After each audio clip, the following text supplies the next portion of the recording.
Howdy, folks. This is CowTipper Vern. Welcome to my 2x2 podcast, or whatever this is. This first episode is going to be an explainer of sorts. If you're an ex-2x2 or a current 2x2 even, you'll probably know most of this stuff that I'm going to say on this episode. But if you're not, or you're just learning about this for the first time, or maybe even if you're just from a different part of the world and use different terminology than I do, you'll probably want to listen to this or come back to it to understand the terminology I'm using and the words and phrases and stuff like that. I haven't been out very long, so a lot of the words I use, first of all, I'm going to say we and us a lot, probably just out of habit. Old habits die hard. But also, I'm going to slip in and out of any language or, internal verbiage, lexicon or whatever quite a bit. And if you don't know what I'm saying, that might be confusing. So you can come back to this anytime and check it out. I'm also going to explain a little bit about who 2x2s are and what they're all about. There's a lot of confusion about 2x2s and what they believe and stuff like that. And I'll do a quick explainer on all that. Hopefully clear some of that up so that when you're listening to the rest of this podcast series, you'll understand it and it'll make some sense. So first of all, I am an ex-2x2. They are called the 2x2s because actually they're not. They're not called the 2x2s. They don't like that. They hate being called anything. They don't like to have a name. It's really important to them to not have a name. They like to just be called followers of Jesus, which is really generic and makes them hard to research. I don't know if that's on purpose or not, but it sure works. Internally, they go by a few different names. They refer to themselves as the truth or the way or God's way or the friends and workers or the saints and servants. And I'll explain what friends and workers and saints and servants mean. But officially, they don't have a name. They don't have buildings. They don't have an official organization of any kind. They're not recognized as a church. They don't have church buildings or anything. They're not incorporated or a nonprofit or anything. And they don't own any property or anything like that. It's all done privately. So it makes them very hard to learn about, which is tough because they also believe they're the only true way to heaven. So I don't know how that works, really, but we'll talk about that a little bit.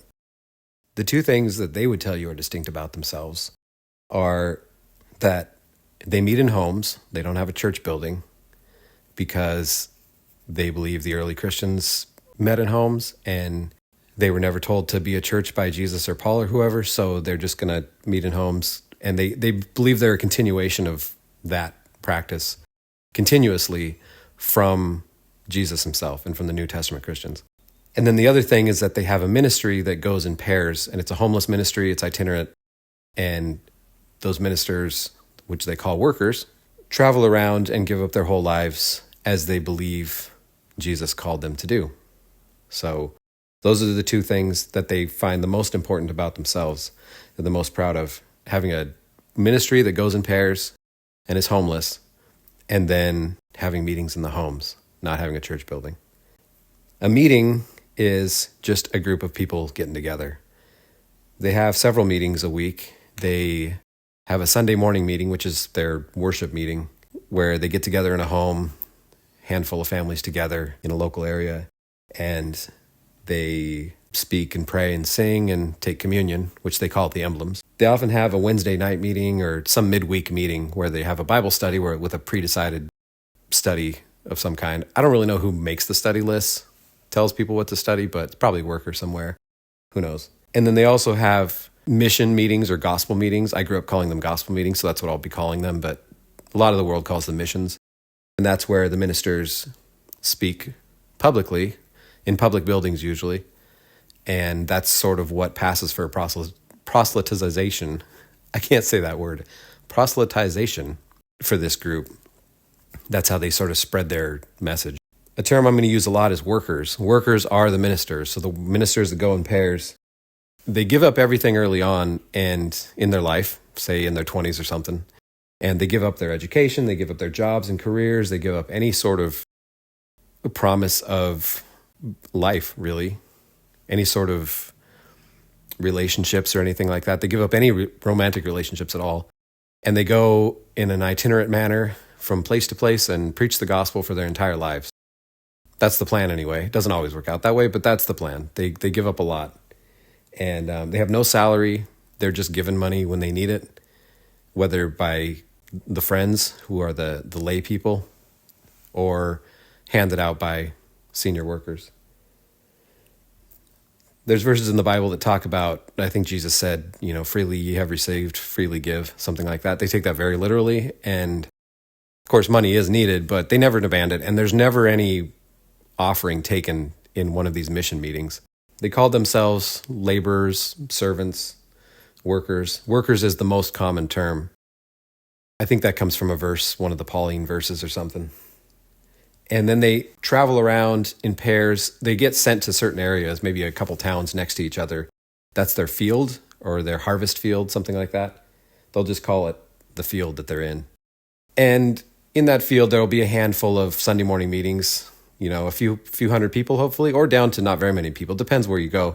I grew up in an area that had a lot of people. So we would have a handful of Sunday morning meetings, and in that area, then those ministers would be in that area. They would be sent there, or it would be arranged which coworker they have. They call it companion. That's the word they use. Workers have companions. And that's the other worker that goes in their pair. And they usually hang out together for a year in an area. And then one of them moves on, or they'll both move on, something like that. The overseer decides that. We don't really know how they decide that. They just kind of do it. Vibes, I guess. And an overseer is one of the older brother workers, always a brother, of course. And he'll be over a large area. I live in the United States, so an overseership is usually over a handful of states together. For example, I grew up in Washington, so it's Washington and North Idaho and Alaska, I think. And now I live in the Southwest in an area where the overseer oversees Southern California, the tip of Nevada, Arizona, and I want to say maybe Hawaii or something too. No one really knows how the overseers are decided. I think we're starting to realize that in the last few years, that no one ever buys off on that. One of the workers, or the workers just get together and pick one of the workers to be the overseer. No idea how that happens. So those are the worker terms. The lay people in the church, the people who just live normal lives and have jobs and go to school and everything and get married and try to be normal, are called the friends. And we all just referred to each other as the friends. Anytime we were traveling to a new area, we would look for the friends in that area. And we would say, hey, is this person one of the friends? So hence the name friends and workers. That's one of the colloquial terms we use for the group. Saints and servants is just a fancier way of saying friends and workers. Saints being the friends, servants being the workers. There's not a strict church organization. It doesn't go any higher than overseer. So the overseer is just an overseer over an area, and that's kind of it. There's no real structure above that. Now, there might be more to it than that, and I'm just going to admit that I don't know. I don't know how it works. I've heard that there are what people are now colloquially calling uberseers, which is an overseer who oversees a large chunk of the globe. But I don't honestly understand that enough to explain it, and no one ever explains it. And we're just supposed to have faith and go with it. So for now, I'm just going to go with it. If I learn more, I'll explain it later. But anyway, back to the friends. So among the friends, there's no real titles except for elder. And an elder is the man of the home who has meeting in his house. So the church services, if a worker is in town and is hanging out and comes to your meeting, they will officiate the meeting. But if they're not there, the man of the house will do it, and he's called the elder. There's also terms like bishop and deacon and stuff, and I don't know what those mean. I've heard workers say them, and I don't know what they're referring to. Again, nothing's written down. I'm going to keep coming back to this point. Nothing is ever written down in this group. So everyone has kind of their own understanding of everything, including organization and theology and everything. It's kind of funny, since my wife and I left, we've compared notes a few times about things that we believed and understandings we had, and going back over the years, we realized we actually had different ideas about a lot of things. And it just cracks us up because we were both born into this group. And we got into our 30s, and me now in my 40s, and we realized we didn't actually have the same understandings at all of how anything worked. So I don't know what to do with that. We'll explore that in this podcast, I think. So the different types of meetings, I've already talked about the Sunday morning meetings and the Wednesday night Bible study meetings, and then the gospel meetings and missions. And then there's some other meetings throughout the year. There's annual conventions that are several days long, held on some large private property somewhere, where everybody goes and stays and eats there and has a big communal experience. And there's several meetings per day and several days to the convention. We just call it going to convention. We'll talk about those a little bit too. Those are always, like I say, on private property. We don't have church buildings, so it has to be just held with somebody who has a large area. And a lot of times it's a farm or something. There's also special meetings, which I probably won't talk about them much. They're not that interesting. They're kind of a large... They're like a one-day convention, and it's usually sort of the opposite time of year of convention. So if you have conventions in the spring, you might have special meetings in the fall or winter, something like that, or vice versa. The special meetings are always held in some sort of public place too, in my experience. I think they could be held basically anywhere, but sometimes they're held in a library or a high school theater. Sometimes that happens quite a bit, or a gymnasium or something, some public building. It's the same as the gospel meetings and mission meetings, because not having a church building means you need to find a public space. So gospel meetings and missions and special meetings are all held in some public place. And they're open to the public. They never advertise them anymore. They used to, I think. I think workers used to tell locals to come on out and visit. They don't do that much anymore. They might have to bring their ranks up, honestly. But for a long time, they've had so many people come into these things that they never felt the need to tell anybody. And I'll get into the whole proselytization thing. And I'll try to keep saying that word right. So, who are these people and what do they believe? Well, I'm an ex, so I'll tell you. This group is Christian, I would say fundamentalist. I would put them in that group, and evangelical, in the sense that they believe they have to convert everyone to their group. But not really. They don't really plan on converting everyone to their group. They just believe that an honest person will feel the need to come to the group and join it and become a 2x2, except they don't call it 2x2. They'll just say a follower of God or a follower of Christ, something like that. Children of God. They call themselves children of God a lot. And when you don't have a name and then you sort of give yourselves generic names like that, makes it tough to Google. You can't Google terms like truth and way. That doesn't make any sense. That's the best case scenario, though. If you start Googling terms like children of God, you end up finding cults in South America or whatever. So that's not good. It's bad SEO to not have a name. But they really feel like they shouldn't have one. They do believe wholeheartedly that they are the only way to get to heaven. They don't have any doctrines. They don't have any creeds. They don't have any confessions of faith, anything like that. They don't have anything except the Bible. They do have a hymn book. I'll talk about that in a minute, but they don't have any sort of web presence or anything like that. They really believe that they can just carry around the King James Bible and then just, God will lead them. The only place their doctrine is really reflected is in the hymnal. They have a hymn book that's unique to themselves, and a lot of the hymns have been written by workers. A lot of those hymns are from other denominations as well. It's a mishmash of hymns. It's the only place that's really reflective of their doctrine because it's changed over the years as the doctrine has morphed just a little bit. Things like becoming less grace-based and more works-based, and varying views of the Trinity. So I'm not a theologian. I'm not a religious scholar myself, so I don't know if what I say next makes any sense, but as far as I know, they're non-Trinitarian. I've heard workers speak very specifically about only a handful of things, one of them being, we're not 2x2s. 2x2 is a piece of wood. The other thing is, we don't believe that Jesus, God, and the Holy Spirit are one entity. I was raised thinking that only Catholics believed in the Trinity. I don't know why. No one ever said that to me. I just sort of knew that they thought that, and so I believed it too. I believed that about them. I realize now, after leaving and listening to some other churches and things, that views vary quite a bit. But for the most part, it seems like people think that non-Trinitarians are all cultists. I don't know. So that's a new one to me. A lot of their doctrinal views are all over the map.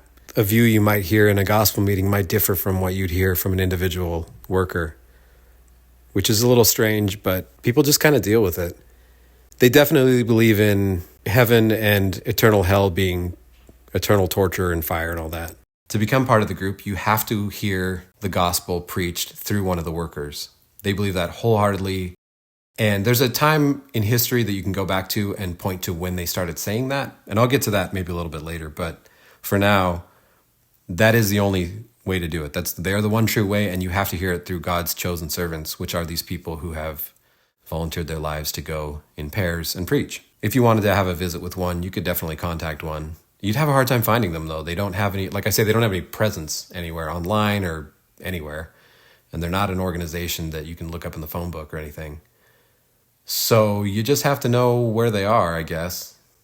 Sometimes workers, when they're in a field, will hand out little business cards saying where they are going to be meeting and at what times or whatever in their public meetings, and they invite people to come. Maybe they'll publish a little flyer or something, but not often. A lot of times they just don't do that. And in my experience, I've grown up in areas where there's a lot of friends, so they haven't really needed to do that. They're perfectly happy tending to the flock they already have, explicitly so in some cases. Another thing I'll talk about later. But yeah, so to become a member of this group, for the most part, you're born into it. But if you're not, if you want to convert, you have to profess, quote unquote. We call people who are the friends professing. We refer to them as professing people. Like I said a minute ago, when you go to a new area, you ask who the friends are, or, God's people or whatever. You also just say who professes, who's professing. If you want to know somebody's status in the group, you would say, are they professing or not? Something like that. So you have to profess through the workers. To do that, the workers sort of decide how you do it.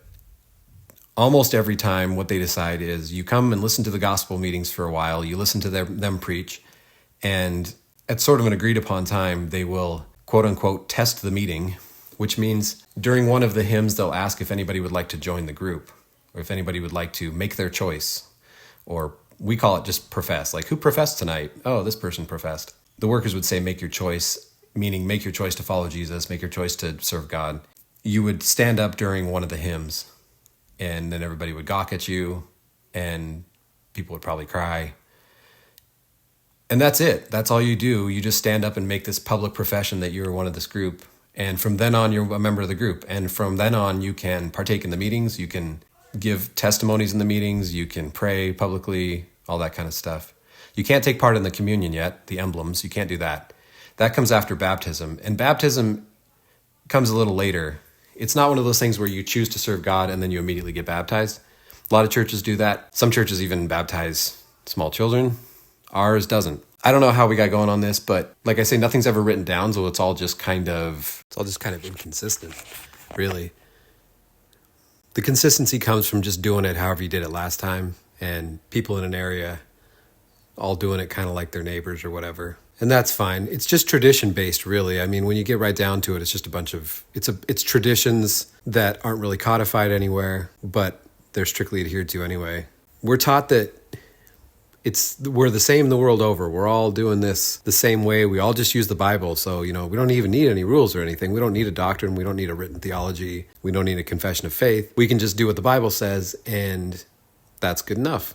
And then no matter where you go in the world, you can find people like us doing what we do. And that's almost true. What I learned as I got older was that the traditions are a little different everywhere you go, partially because the overseers don't really work together very well, and because nothing's ever written down. So not writing things down leaves a lot of things for interpretation, and that gets a little confusing. And even in a local area, there's a little bit of worker roulette that goes on where sometimes somebody will do something, act a certain way, and the workers are fine with it. Then the next workers come to town and they don't like it, and then they have to change, or sometimes they'll even tell them to stop taking part in the meeting. So the workers actually get to do that. They get to tell you if you're in or out, and they can tell you to take a pause or whatever.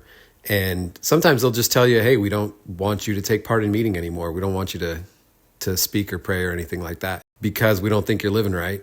This belief system is very works-based, so you got to kind of show it. And by show it, I mean do some works and also dress a certain way. So I'll get to that in a second. The workers get the final say on that kind of thing. There's not a lot of rules. Yeah, strike that. There's a lot of rules. But of course, none of them are ever written down, so it's kind of weird. But the most important rules are things like divorce and remarriage being strictly forbidden, for example. On the West Coast of the United States, absolutely unequivocally forbidden. If you get divorced, that's on you, and you can never remarry. And if you do, you got to stop taking part in the meetings. You can still come and we'll still, pretend to be nice to you, but you're doing a bad thing and living in sin, and you shouldn't do that. On the East Coast of the US, because of all the unity between the two sides, they actually see it a little differently. They do kind of a case-by-case basis sort of thing. They'll do these little informal probation periods if you do a bad thing, like get divorced and remarried. So I don't know. I didn't grow up over there, and I don't really understand their reasoning behind any of it. And I don't care because I'm not part of them anymore. But it's interesting to note the inconsistency. There are a lot of other things that are very typical Protestant, evangelical, fundamentalist. Things like, celibacy before marriage and not saying bad words and stuff. The dress is really important. Guys just dress pretty normally, but women have a lot of expectations on how they dress. Since I've left, I've learned that they really hate that. I thought they all kind of did it because they were fine with it. And since then, I've learned that that's not true. I've learned that from people inside, which is interesting. I'm going to do an episode at some point on things I've learned since I left, and I'm really looking forward to it because it's been a lot of things. Women are all noticeable because of their spirit, is what they'll tell you. Oh, I saw some of the friends at the store, or I saw them at the airport when I picked them up, and I knew it was them by the spirit. What they means is because the women wear skirts or dresses and wear their hair on top of their heads in a bun of some kind. That's our interpretation of the women having a head covering kind of a thing. If women cut their hair or style it too much or anything like that, that's reason enough to make them stop taking part in the meetings and go on some kind of probation informally until their hair gets the right length. Even things like, cutting bangs or something. I've heard of multiple women who were denied baptism when they asked for it because they had bangs. I've also heard of women being denied baptism because a worker saw them in town wearing pants. That's happened many times, and it's just so strange. I don't know where the skirt and dress thing comes from, but it's just adhered to very strictly. Once again, not having anything written down causes everyone to take the most conservative approach to everything because they're very afraid of, crossing anybody. So rather than sort of an average effect, you get an extreme effect of everything. So women always look a certain way. I always say it's somewhat, well, I think that probably the most similar among religious groups would probably be Pentecostal, I would say. Over time, those things are changing a little bit. Women are loosening up a little bit, and workers are not holding them to account quite so much on that. But for the most part, it's very easy to confuse professing women with Pentecostals or apostolics, I would say. If you're not familiar with those, think halfway between Amish and Mormon, something like that. The guys are a little harder to pick out, but women aren't allowed any piercings or jewelry, and so neither are men. So that's something they have in common. Same with tattoos. You never see any professing people with tattoos unless they got them ahead of time. And the jewelry thing's a really big deal. There's a lot of little indicators that you can pick up if somebody's professing really quickly or not. A bun skirt combo, no jewelry, no makeup is another one. There's other unique practices more at home. For some reason, somewhere along the line, professing people never had TVs. So everybody who was raised going to meetings and professing didn't have a TV when I was younger. Now that has definitely changed. I would say maybe the majority do now, but they still pretend that they don't, which is really, really weird. So right now it's gotten really funny because everyone just makes a joke about the TV that's hidden in the closet so that the workers don't see it. If the workers see a TV in your home, they won't let you have a meeting in your home. I think that actually happened to us. It wasn't really a TV. We just had a big screen that we were using for gaming and stuff in a back room of our house. And the workers went looking for it when they came here one time. And I think that might be why I never was given a meeting, which is fine. I didn't particularly want one. In hindsight, I should have wanted one, but I didn't. But so the joke is always the TV cabinet that people have in their house. I don't know if they actually have cabinets. I was never raised with one. And we never had one except for that gaming screen that I mentioned. The 2x2s are really strict about that.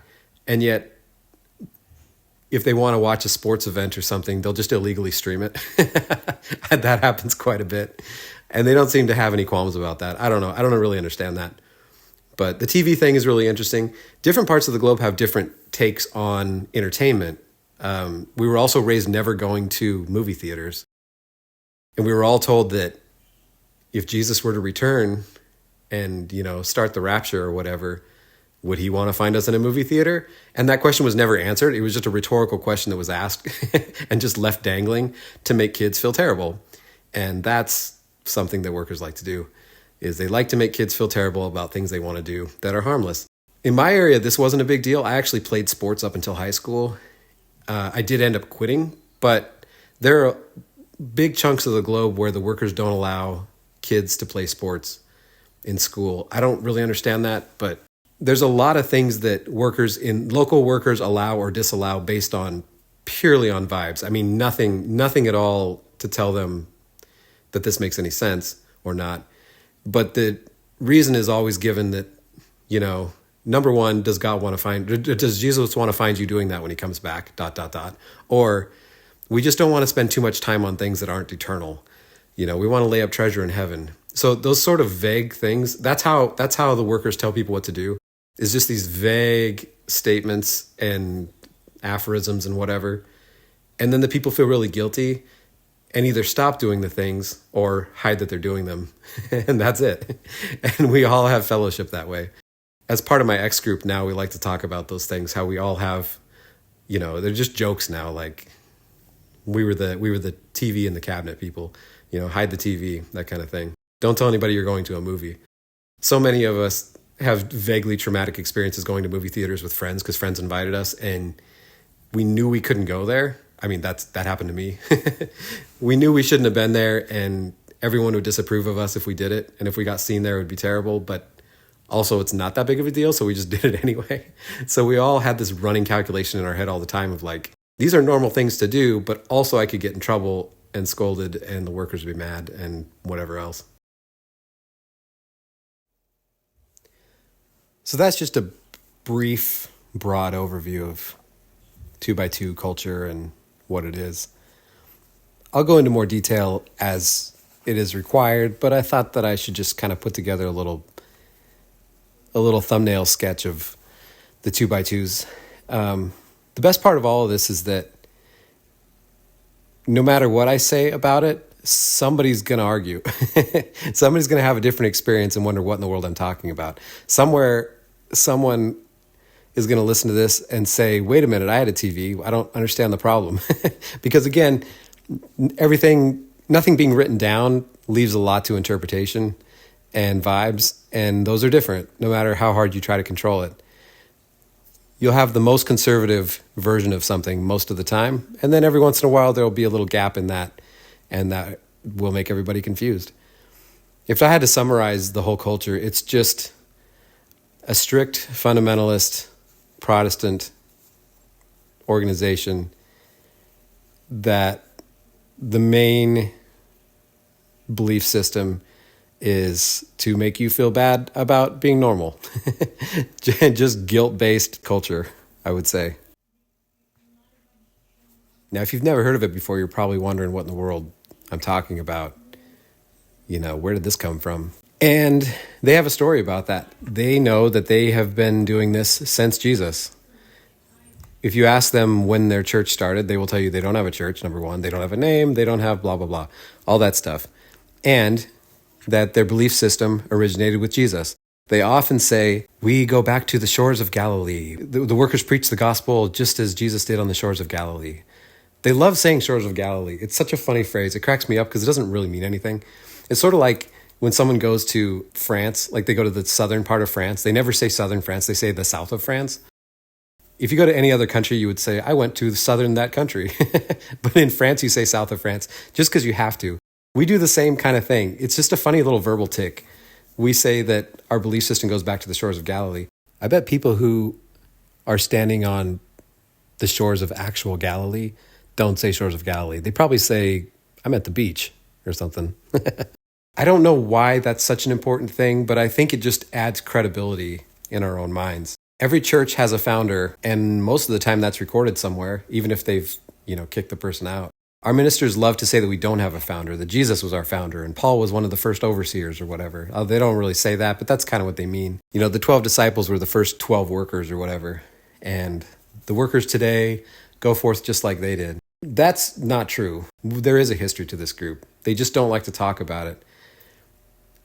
The history actually is that it was started by a man named William Irvine. I'd heard the name William Irvine when I was younger, but it was always blown off as, oh, he was just some worker. He was just one of the workers. He shouldn't get all the credit. And anyway, he went crazy and left and got kicked out or whatever, which that did happen. He did get kicked out. But William Irvine was a Scotsman who he was actually part of another church, another evangelical organization, and decided that he should give up everything he had and go forth and preach the gospel just like Jesus did and his original disciples did. And to be a true Christian is to go in faith and give up everything. So he did that. Then he convinced a bunch of other people to do it. And this band of merry men got together and kind of started doing their own thing. Originally, they weren't exclusive. They encouraged people to go to their churches and come and see their church meetings, their own mission meetings. That morphed over time and eventually, well, first of all, I should say that was in 1897 that he started to do this. And I'm not going to give a detailed history. I'll tell you where to find a detailed history in just a second. But for now, this band of brothers went around converting people fairly successfully to their group. And somewhere along the line, I can't remember which year, I can tell you where to find it. They changed their mind from, hey, come one, come all, even if you go to another church, to you have to hear the gospel from us to be saved. I'm going to talk about that a lot. It's a fascinating idea, and it is the gist of the church now. It's a cornerstone of what they believe, and it's even more recent than William Irvine himself. It's called the Living Witness Doctrine. They actually got it out of a doctrine book, a theological book. If you want a detailed history, I highly recommend a book. I recommend this book to everybody. I've actually bought copies for people. It's called Preserving the Truth by Cherie Kropp-Ehrig. You can find it on Amazon, maybe other places, I don't know. It's got a big picture of William Irvine right on the front. It's a detailed history of the group. Heavy documentation of the earliest meetings. It even has the first person to profess, who is, I'll talk about this later, but is about 3 degrees of separation from myself, which is really, really weird to think about. Stuff like that. So this group firmly believes and teaches that they have no history, that they're just continuing on what Jesus did, and if there's no history, it's because it had to go underground because of persecution or whatever. That isn't true. And I say that confidently because many of the senior workers know that it's not true and have confided in people. Many, many people have left the truth, left the 2x2s when they found out about the history and then had it confirmed by a worker. Some of those workers went on to preach in gospel meetings that wasn't true. And yeah, that's really weird. I'm going to include a bunch of that in my things I've learned since leaving episode, because there's some fascinating stuff there historically. But it's interesting to just point out for now that the 2x2s firmly believe, the laity, the friends, all believe, at least I think they believe, that they're unique because their church never started. It was started with Jesus. It didn't start as a church. It's just a continuation from the shores of Galilee. In reality, it was started as a movement in the late 1800s and really grew in the early 1900s. So I'm not going to go into history much because other people have done a much better job of that. A lot of websites and things do a pretty good job of that. And the Preserving the Truth book does the best job of it. And if you're an ex, you should read that book because you'll find it interesting and maybe confirming. If you're a current 2x2, if you're professing and you haven't read this book yet, drop what you're doing and go get yourself a copy of it. Maybe some ex-friends of yours already have one and you can borrow it or buy it. I think everyone should have this book. It's an invaluable resource. It's really well done, and it tells you everything you need to know. I think as time moves on, I think the workers will have no choice but to more openly accept the history of the 2x2s and the workers and professing. And I think that if you don't know the history already, it could be confusing to you and might even shake your faith a little bit or something. I don't know.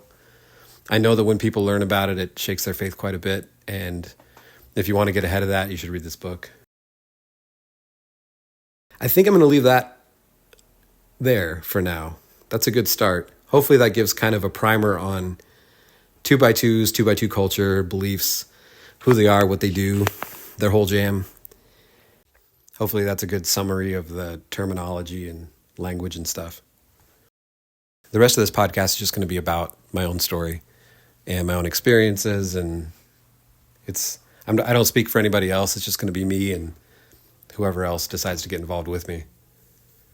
I'll talk about my own upbringing and growing up as a 2x2, life as a professing person, getting married, having kids, the difficult decision to leave, how that came about, and why we decided to do it.